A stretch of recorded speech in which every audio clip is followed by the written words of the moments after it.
हम नए नए दरबार में बैठते थे तो छतरपुर में एक सरदार जी दिल्ली से आए जो वर्तमान में कनाडा में रहते हैं। तो किसी ने बताया कि यहाँ बगल में एक गांव है छोटा सा गड़ा गांव में एक छोटे से बच्चे को हनुमान जी की कृपा है। सुनकर के वो सरदार जी हमारे पास आए।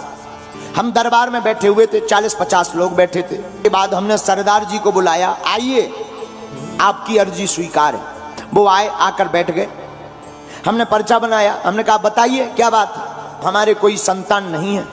हमने पर्चा पढ़वाया। हमने कहा पढ़िए, आप संतान की कामना लेकर आए हैं, कोई संतति नहीं है, हो जाएगी आशीर्वाद। लेकिन व्यक्ति को यह सुनकर प्रसन्नता होती है, उस आदमी को नहीं हो।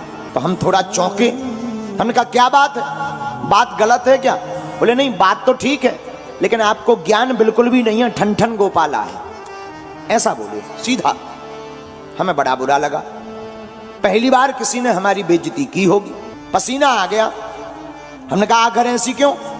बोले आप नहीं जानते, बेफिजूली का ढोंग घुमाए घूम रहे हो, पैसा कमाने के ढंग है, केवल बातें लिख पर पाते हो। हमने कहा अब भगवान जाने। हमने कहा भाई कारण बताओ। बोले पंडित जी आपने कहा कि जाओ संतान हो जाएगी।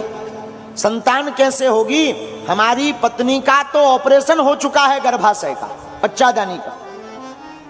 अगर आप जानते होते तो ये भी देख लेते, और आपने तो आशीर्वाद ठोक दिया। हमें भी बड़ा बुरा लगा।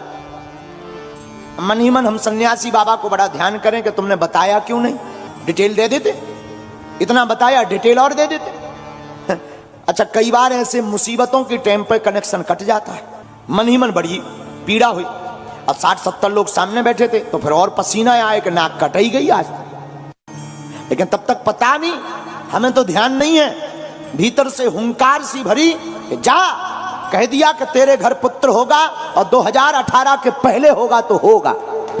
उसने वो पर्चा लिया और ऐसा एक टेबल रखी थी, टेबल पे रखा। बोले तुम नहीं जानते ठन ठन गोपाला, दें बड़े, चलो चिल्लाते, और ऐसा कह के चला गया। और हमारी जिंदगी का पहला चमत्कार था ये। तो हमें सेवादारों ने बताया कि कोई इतनी तपती दोपहरी में दंडवत करता हुआ आया है। लेकिन वही सरदार जी 4-5 अपने परिवारजनों को लेकर के आए। के साथ में एक बड़े स्पेशलिस्ट डॉक्टर, आंखों में आंसू भरते हुए रोते हुए बोले गुरुजी आपने हमें पहचाना? हमने कहा हमने पहचाना, आप हमको उल्टा सीधा बोल करके गए थे जिनका गलत पर्चा बन गया था। आंखों से झरझर आंसू बहते हुए फबक फबक कर रोने लगे और जमीन पर सिर पटक करके हाथ फटकारने लगे। बोले गुरुदेव हमें क्षमा कर दो, और हम बड़े आश्चर्य में हैं। डॉक्टर को हम साथ लेकर आए, हमारी धर्म पत्नी 4 महीने से गर्भवती है।